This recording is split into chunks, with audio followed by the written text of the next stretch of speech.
Hey everyone, my name is Nash Carrington. Today I'm going to take you behind the scenes of how we film Ministry Minute, show you some of the equipment we use, the awesome jobs that our volunteers do each week, and give you a little taste of what it's like to work with some of the equipment and show you what it takes to make a multi-stream and a Sunday production happen. Let's go take a look around. So this is the usual framing that we have for Jason when he stands and gives his Ministry Minute here on Tuesdays in the chapel.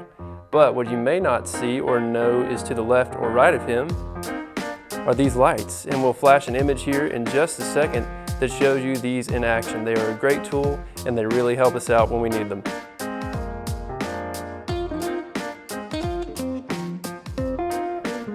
And see, the great thing about these lights is that we can turn down the intensity. We can also change the color of the light, also known as the temperature. We can go white light up to 5600 Kelvin. Or we can go down to yellow light, which is all the way at 3200. Lighting is an extremely important aspect of any visual production. All right, so now I'm going to show you one of our newest pieces of equipment. This is our Roland VR50 HD camera switcher and audio mixer. And this really is one of my favorite pieces of equipment that we have, because when you turn on the power switch and the boot up sequence begins, we have a nice little laser light show going on over here. And so this thing really has a lot of cool capabilities. So once the screen comes up, we have our two graphics loaded up. One is our logo, and the other is also our logo, but it says service will begin shortly. So what we can do is take the logo without any text on it, and it goes into the program feed. And then if we want to take the other still, we simply click on the touch screen here, and it will take that shot as well. Another cool thing is when we have the camera hooked up and we want to go to input number 1, we simply see SDI 1, and then you click number 1 down here on the switcher,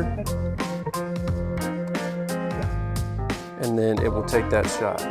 Now nothing's plugged up, but when we are displaying, you'll see the nice view of the sanctuary or the Family Life Center stage. And then over here, we have our 2 channels that we use for the Family Life Center and 1 channel for the sanctuary. Now we're here by the Soundboard, which is what amplifies us on Sunday mornings, whether or not you are in the Family Life Center or the sanctuary. I'm currently in the sanctuary, standing at the board up here, as you can see. Got a little bit of cross, a little bit of pulpit, and then we're up here at the soundboard in the balcony. As you can see, we've got all of our channels labeled, and these are the faders that we use. So we've got the pulpit, we've got the pastors, we've got some wireless mics, and then we've got choir mics as well.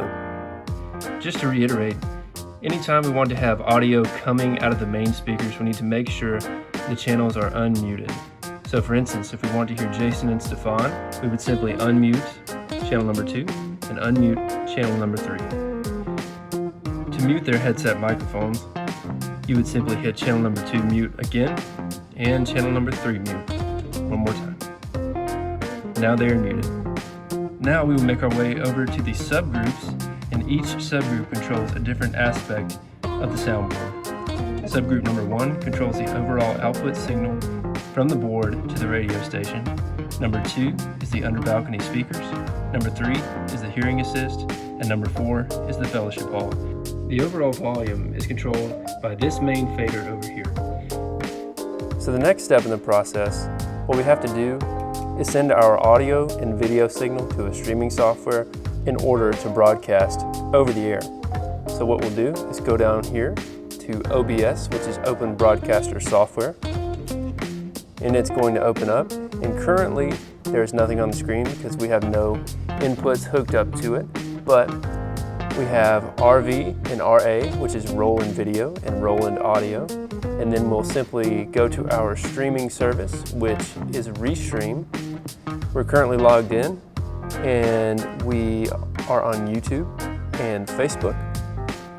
So as you can see, we can update the titles of the stream and add a description if we would like. For instance, if we're doing a Holy Week service, we can click on this, gives us the Holy Week service, and then add a description of who's speaking, welcome to worship or any kind of greeting or salutation you like. And then we would click update all if that's what we wanted to name it. But for now, we're just going to close it out. We also need to make sure we have the stream key plugged in before we go live. To do this, you'll go to OBS, click on settings, and then we'll move our way over to stream. And then we'll see a text box that has stream key to the left side. So the way to get the stream key is to go back to Restream. So we'll go over to Safari, go to our RTMP settings, copy the stream key to the clipboard. As you can see, it is copied. We'll click done, and then we'll go back to OBS.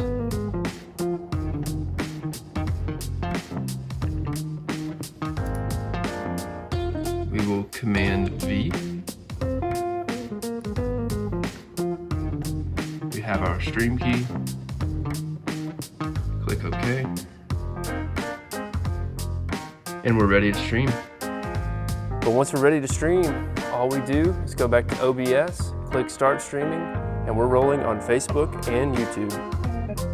One final and one of the more important aspects of the live stream is to make sure your main fader is up, because much like the soundboard over here, if you don't have a main volume switch turned up, we will not be heard over the air, and that is not a good thing. So we want to make sure that our main volume fader is pulled up right at about unity gain, which is about 0 decibels, and that is what keeps our simultaneous multi-stream sounding just right. All right, so now we're going to get into camera operations, also known as camera ops. And the first and most important aspect of camera ops is to make sure the camera is on. So to do that, we're going to turn on our power button. And to do that, you simply push this gray button here and then pull down, and the camera's going to boot up, and now we have power. So the next aspects of camera ops, we need to make sure our shot is level. And to do that, we need to make sure the bubble is in the center of the red ring. And so we see that it is, and so now we have a straight shot. Next, we're going to move to our pan lock and unlock, which is easily done by adjusting this trigger here. Now we can go left, now we can go right. Now we're going to lock this back at the moment. And so next we're going to move to our tilt feature, which allows us to go up and go down with the turn of a knob. And so finally, if we need to go in or out to enhance our view, we will zoom with this trigger here. So we'll zoom in to get a closer shot, and then we will zoom out if we need a wider shot. So there are two ways to see what the camera sees, and the first is a motion viewfinder through the eyepiece here. And so what you do is you can adjust it to the level that you need depending on your height. And so we're going to look through, and then it is motion activated, which is a really cool feature. And so you can see what is actually on the viewfinder over here. And so if we need to make an adjustment, for instance, if I want to look through here, I can zoom, and then I can zoom out.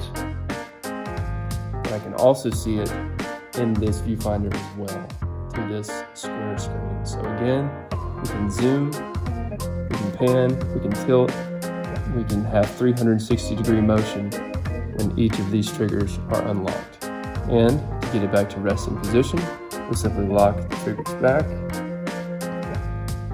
and we have a stationary static shot. So please, if you're interested in camera operations, this is pretty simple. We can answer any questions you might have. Please come join us on our AV production technical team. Hey everyone, again, we just really appreciate you going on this tour of our technology with us.